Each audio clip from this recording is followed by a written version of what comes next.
bonjour à toutes, bonjour à tous. Et je voudrais surtout vous souhaiter bienvenue ici. Bienvenue d'abord à tous les adhérents de l'ANIA, au chef d'entreprise de l'ANIA, au conseil d'administration qui est là, mais plus largement, bienvenue à tous ceux que moi j'ai envie d'appeler les parties prenantes de l'agroalimentaire et de l'ANIA. D'accord ? Parties prenantes pour dire, dans la salle, il y a des journalistes, il y a des parlementaires, on les a cités, il y a des partenaires de la filière agricole, on a cité Christiane Lambert évidemment, qui nous fait le plaisir d'être là, il y a des clients qui sont là, donc il faut le citer aussi, et c'est l'ensemble à tous ces gens-là que je souhaite cette bienvenue. Après, on est des métiers de bouche, on a le sens de l'hospitalité, je voudrais faire un accueil et une bienvenue toute particulière à une personne pour laquelle c'est la première fois d'être dans ce cénacle ici. C'est, vous l'avez vu sur scène à l'instant, c'est Marc Fesneau, le ministre de l'Agriculture et de la Souveraineté Alimentaire. Et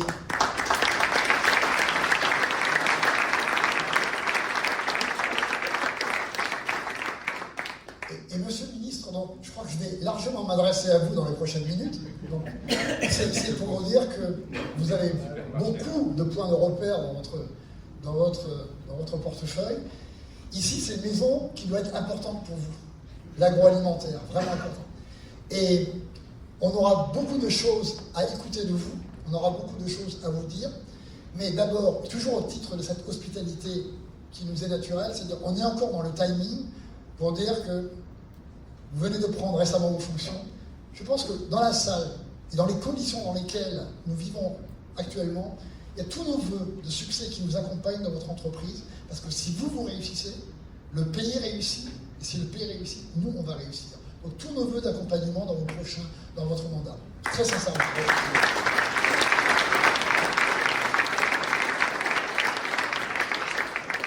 Moi, ça fait exactement 1 an avec la nouvelle équipe que nous sommes en place, et je voudrais juste vous faire part de quelque chose qui relève encore du rapport d'étonnement. Dans les différentes interventions que nous pouvons faire sur les plateaux télé, les radios, j'affirme, et je suis fier de dire, oui, l'agroalimentaire, c'est la première industrie de France.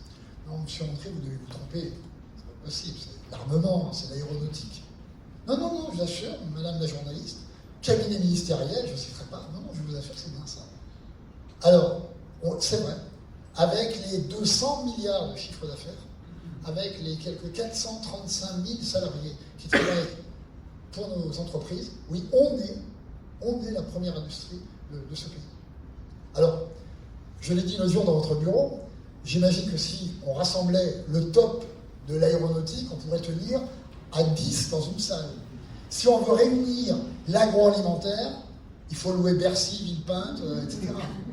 Alors, c'est la force d'être très nombreux, des fois c'est aussi une faiblesse d'être atomisé de la sorte. Mais au-delà des chiffres, ce qui est très important, c'est aussi de dire qu'on n'est pas que des chiffres. On fait partie de quelque chose que beaucoup nous envient, et notamment à l'étranger. Parce qu'on est à la fois alimentation et on est plaisir. Et l'ANIA, aujourd'hui, pour vous donner un ordre d'idée, c'est quand même une trentaine de syndicats, beaucoup de syndicats associés, des organisations régionales, on appelle des ARIA, et donc l'ARIA, l'ANIA, c'est de commencer par, il y a des gens qui vont faire de la restauration collective, il y a des gens qui vont faire de la distribution automatique, il y a même des gens qui s'occupent de plastique souple. Et puis en amont, c'est des gens qui vont faire de la meunerie, qui vont faire de la levure, qui vont faire de l'amidon, et j'en oublie, qui vont faire du sel, que je citais tout à l'heure. Et c'est seulement après que vous avez tout ce qui va sur nos tables, qui est dans vos frigos, qui est dans vos placards, et qui fait partie de cet art de vivre à la française. Et alors là, c'est le café, le thé, le biscuit, le gâteau, aidez-moi, le café, le chocolat, les andouillettes, et voilà, et c'est tout ça. Et donc, l'idée qu'il faut absolument qu'on arrive à faire passer, c'est que c'est les chiffres, c'est important, et je crois que c'est partie vraiment de la culture française et d'un patrimoine français qu'on nous envie. Moi, je fais partie d'un groupe allemand. En allemand, ils disent Leben und Essen wie Gott in Frankreich. Vivre et manger comme Dieu en France. Waouh! Ben voilà. Et nous, Français, on oublie de temps en temps qu'on est porteur de ce projet-là. Donc, il faut rappeler ça. Et donc, ça fait partie de notre patrimoine. Et dans le patrimoine, il y a à la fois ce que j'évoquais à l'instant, c'est-à-dire cette partie culture, et puis il y a la partie patrimoine au sens valeur argent, valeur économique. Et ça vaut le coup, un peu collectivement, ensemble, de dire mais où est-ce qu'on en est sur le bilan de ce patrimoine, comme le ferait un conseiller bancaire avec vous. Eh bien, il y a des choses qui vont très bien, puis il y a des choses qui, aujourd'hui, objectivement, doivent être considérées comme des handicaps. Et ça, c'est se dire la vérité. Sinon, les gens ne comprendraient pas ce que je raconte ici.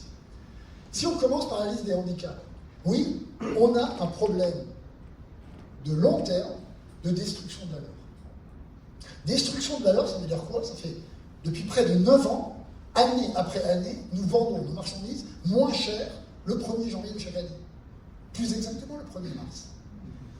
Aucune autre profession, aucun autre secteur n'est traité de cette manière-là. Ni en France, ni dans aucun autre pays.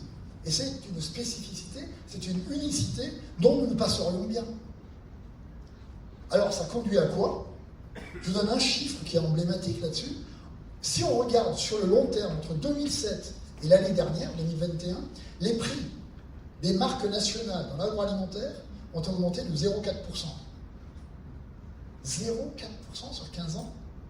Il ne faut pas avoir fait maths pour comprendre qu'il y a quelque chose qui ne va pas. Sur la même période, les marques de distributeurs augmentent de 14%. Ça me paraît normal. Sur 14 ans, 14 points. Marque nationale, sur 14 ans, 0,4. Après, qu'est-ce qui se passe? Déflation, déflation, déflation. Alors cette année, on me dira, ah, il n'y a pas de déflation. Non, il n'y a pas de déflation. Cette année, il n'y a pas. Cette année, il y a perte de marge. Cette année, il y a perte de marge, puisqu'au 1er mars, encore une fois, évidemment, on a passé des hausses, en moyenne à peu près 3 points. À peu près, c'est l'estimation qu'on peut faire objective. 3 points par rapport, sans doute, à un besoin réel des entreprises de l'ordre de 6. Donc 9 années de déflation et une première année de perte de marge de 3. Donc ça, c'est un premier problème, handicap pour nous. Dans un tout autre domaine, toujours en termes de spécificité un peu française, 13 ans, 8 lois. Cherchez l'erreur. Non, mais c'est Nogal, ça. C'est la faute à Nogal, c'est la faute aux 2 personnes qui sont derrière Nogal aussi, d'accord?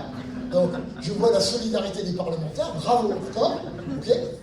Donc, si vous expliquez ça à quelqu'un de l'extérieur, il dit ça doit super bien marcher chez nous. Mais non, parce qu'on a voulu, sans doute de bonne foi, créer de l'équilibre. Au bout de 7 lois, ou 8 lois, au bout de 13 ans, il n'y a pas d'équilibre. Dans aucun autre pays en Europe, on a été obligé de faire cela. Et l'équilibre voulu, aujourd'hui, n'existe toujours pas. Ça ne veut pas dire, d'ailleurs, il faut être juste là-dessus, que les pouvoirs publics, l'État, ne s'est pas occupé du problème. Parce que, peut-être nulle part ailleurs, l'État est aussi proche pour essayer de mettre de l'huile dans les rouages. Sur la dernière année qu'on vient de vivre, vous savez sans doute qu'il y a tous les jeudis, pour ceux qui ne le sauraient pas, il faut quand même s'imaginer, tous les jeudis, il y a un comité de liaison qui a mobilisé, jusqu'il y a quelques mois, 3 ministres de la République. Dans aucun autre pays, l'État s'occupe à ce point de mettre du lien. Et le ministre Marc Fesneau, pas plus tard que demain, présidera de nouveau un comité de liaison avec le but, avec quel but? Simplement de mettre du lien entre l'amont agricole, les transformateurs que nous sommes et la distribution. Donc, je crois qu'il est fair play aussi de citer le nom de Julien de Normandie ici. Il n'est pas là, il n'a pas pu venir. Mais Julien de Normandie, il faut comme le dire, il a fait un boulot extraordinaire. Il a mouillé le maillot, comme on dit, sur les 12 derniers mois pour faire ce job. Mais on a un problème de ce type. Troisième exemple d'handicap, l'export. J'arrive pas à dire autre chose que énorme gâchis. En 2004, la France est numéro 1 en termes d'export agroalimentaire.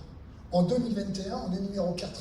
En 2004, on a 9 points de part de marché. Aujourd'hui, on en a 4. Dans une boîte normale, le gars qui fait ça, il est viré. Le gars qui fait ça, il est viré. 0,1 point de part de marché, c'est-à-dire on passerait de 4 à 4,1, c'est de l'ordre de 3 à 4 milliards. Il faut noter ça, ça va nous rapporter de l'argent. Mais ça veut dire quoi? Ça veut dire que dans l'agroalimentaire, en France, 2 PME sur 10 sont exportatrices. En Allemagne, c'est 8 sur 10. Et dernier point handicapant, ce qu'on appelle en français parfait, le food bashing. le foot gâchis, c'est quelque chose qui est absolument incompréhensible. Nous avons, et on est reconnu dans les classements internationaux, sans doute l'industrie agroalimentaire la plus sûre au monde. Si on n'est pas numéro 1, on est numéro 2. Et malgré tout, obstinément, on est soumis à des critiques, mais des critiques surtout sur les ingrédients, sur la manière de produire, sur la manière de traiter le bétail. Je vois avec Christiane, et d'ailleurs pas qu'avec Christiane, avec les coopératives, on a pris l'initiative d'ailleurs de créer maintenant une association spécifique. Parce que loin de nous de défendre ceux qui ne font pas bien leur boulot, on n'est pas là-dedans. Si quelqu'un ne fait pas bien son boulot, on est là, on est assez grand pour le dire. Mais par contre, ayez en tête que chaque année, en hypermarché, supermarché, il y a 47 milliards d'actes d'achat. Je répète, 47 milliards d'actes d'achat. Grosso modo, ça veut dire qu'il y a 47 milliards de fois où la performance de la qualité est au rendez-vous. D'ailleurs, et en plus, la performance du plaisir. Il faut qu'on sorte de ça. Si on vient, par contre, sur la partie positive, il faut quand même dire aussi, on est particulièrement résilient. Alors, résilient, c'est un terme qui signifie on résiste malgré tout. Quand on se réveille le 1er mars, on réagit, on recrée de la valeur et ça nous permet d'avancer. Sinon, on irait droit dans le mur. D'accord ? Ça, c'est l'aspect important. La résilience, ça veut dire que dans les conditions actuelles de crise, lorsque l'industrie détruit 30 000 emplois entre 2020 et 2021, l'agroalimentaire en crée 7 000 nets. Sur la seule année 2020, on n'a pas encore le chiffre 2021, j'ai demandé il y a 10 minutes, je ne savais toujours pas, mais sur la seule année 2020, on a créé 30 000 contrats d'apprentissage. Ça veut dire que les gens qui sont dans cette salle, et surtout tous ceux qui n'y sont pas, parce que la grande majorité n'est pas là aujourd'hui, sont des gens qui sont particulièrement dynamiques et résistants. Voilà. Donc, ça c'est la situation de notre patrimoine, et patrimoine qu'il va falloir juger maintenant à l'aune de nouvelles incertitudes. Alors, je reviens au Parlement, il y a quand même beaucoup de choses qui vont changer. Et on n'est jamais, nous, que des entrepreneurs. Vous savez que les entrepreneurs, on n'aime pas l'incertitude. Donc on rentre dans des zones d'incertitude politique. On a l'habitude de dire, nous ici, on ne fait pas de politique.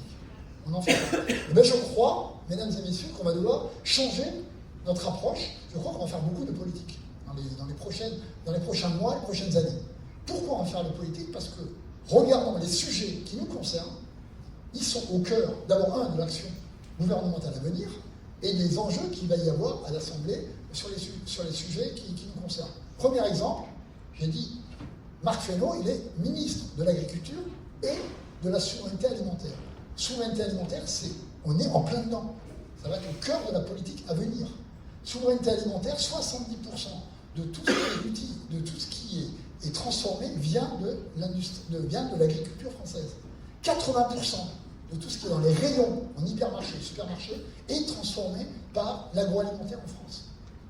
Et nous, on a pris des engagements sur France 2030 au titre de cette souveraineté alimentaire que j'évoquais, et on a dit, si effectivement on a perdu des parts de marché, il n'est pas trop tard, et au titre de il n'est pas trop tard, on peut encore être demain des vrais champions mondiaux sur les ferments, sur l'alimentation protéinée. Deuxième sujet, on va faire beaucoup de politique, c'est la souveraineté industrielle. J'espère qu'un jour, le ministre de l'économie aura le plaisir d'assister aussi à nos débats ici, mais je ne l'ai pas donné en entrée de chiffres, et volontairement. Tous ces 200 milliards de chiffre d'affaires, c'est 15 000 PME, grosso modo, à 98%. On est à la fois souveraineté industrielle, on est à la fois aménagement du territoire. Si on veut que ces PME prennent du muscle, il va falloir s'en occuper. Il va falloir effectivement avancer. C'est pour ça qu'il y a le débat sur les impôts de production, mais pas que. On envie les Lombards, les Allemands, les Suisses qui ont des ETI puissantes.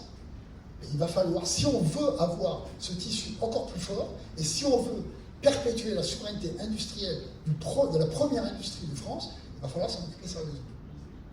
En conclusion, ce que je veux dire, c'est qu'il faut qu'on écrive en grand, en très grand, attractivité de l'agroalimentaire. L'agroalimentaire est une pépite.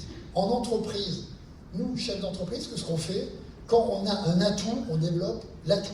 Quand on a une force, on travaille notre force. Et donc, le pays et toute la filière a intérêt à travailler cette force. Si on ne le faisait pas, on peut avoir des problèmes. Après, on pourrait se lamenter, comme on dit un jour, on avait la meilleure école du monde, aujourd'hui on a régressé, on avait le meilleur système de santé du monde, on a régressé. Donc, en objectif numéro 1, il faut rappeler à ceux qui décident, il n'y a pas que les pouvoirs publics, il y a tous ceux qui nous entourent, à toutes ces parties prenantes que j'évoquais tout à l'heure, nous nourrissons les Français. C'est basique, mais nous nourrissons les Français. Nous nourrissons les Français bien, et on veut les nourrir avec plaisir. Si on fait encore mieux notre boulot, on peut même nourrir une partie de la population d'autres pays, ce qui deviendra aussi, de toute manière, un enjeu à très court terme. La deuxième chose, pour faire ça, il faut raisonner en filière. Il n'y a pas d'autre issue qu'en filière. Pourquoi avons-nous dès le début soutenu, et Christiane le sait, la loi Egalim 2? Plus l'agriculture est forte, mieux nous portons nous. Plus nous sommes forts, plus l'agriculture a des débouchés solides. Plus l'agriculture et l'agroalimentaire est fort, mais plus les distributeurs, et je le dis ici, s'en trouveront mieux en termes de fonctionnement de leurs entreprises. Parce que nous avons tous nos concurrents. Et c'est au niveau de la filière qu'il faut le faire. Ce qu'il faut faire aussi, il faut absolument, à court terme, régler cet imbroglio de négociation, de renégociation. On est en train d'y travailler avec vous, avec vos équipes, avec tous les acteurs de la filière. Il est insupportable aujourd'hui, et grosso modo, on est le 1er juillet, et il y a encore beaucoup d'entreprises, notamment de marques nationales, au prétexte que certaines seraient un peu trop grandes par rapport aux PME, TPE, ou trop puissantes, qui n'ont toujours pas encore pu passer simplement la réalité des tarifs et une économie où on voit de manière certaine que les choses ont changé. Donc ça, c'est insupportable. Et la deuxième chose qu'il va falloir voir, c'est, pour revenir à mon point sur le juridisme français, là où il n'y a pas d'équilibre, on ne demande pas une xème loi, parce qu'on a assez crié là, sur les 7-8 premières lois, mais il y a sans doute un certain nombre de correctifs, juste de bon sens, à mettre dans nos pratiques, de manière à ce qu'on instaure de l'équilibre là où l'équilibre n'existe pas. Et il n'y a aucune raison que l'agroalimentaire soit le parent pauvre, l'économie ou le secteur pris en étau ou pris en otage entre nous et la distribution. Troisième chose, il faut dès maintenant dire que la transition écologique que réclament les consommateurs, que réclament les organisations, les ONG, que réclament nos clients, que nous-mêmes réclamons pour avoir des entreprises mieux gérées, cette transition aura un coût. Il faut le dire maintenant. Et donc il faut d'ores et déjà se préparer à assumer que dans les prochaines années, oui, il y aura une inflation de coûts, mais ce seront des bons coûts, parce que ça ira dans le sens de l'amélioration collective et du bien-être et du mieux manger de l'ensemble des personnes. Dernière chose, nous avons droit à une image saine, respectée, et à des produits qui ont une visibilité qui est permise. On commence à entendre des choses, il faut moins montrer nos produits, etc. Non, il n'y a pas de nom. Les produits sont corrects, nous sommes responsables, et au nom de ça, il faut que la communication sur nos produits soit bien faite. Si on fait tout ça, si l'ANEA fait tout ça, avec ses partenaires, en travaillant intelligemment en filière, avec les coopératives agricoles, avec nos clients distributeurs, avec l'amont, avec nos agriculteurs, on va prendre notre destin en main et on va changer les choses. Moi, j'ai toujours l'habitude, certains en sourieront, j'ai toujours l'habitude de citer la deuxième partie d'un vers de René Char qui dit « À nous regarder, ils s'habitueront ». Oui, à nous regarder, ils s'habitueront. Cette ANIA, on doit avoir peu d'objectifs, on doit s'y tenir, on doit être combatif là-dessus, on ne doit rien lâcher, et après, on y arrivera. Et juste pour terminer sur une note un peu très consensuelle et républicaine, on va dire vive l'industrie agroalimentaire française. Voilà, à vous.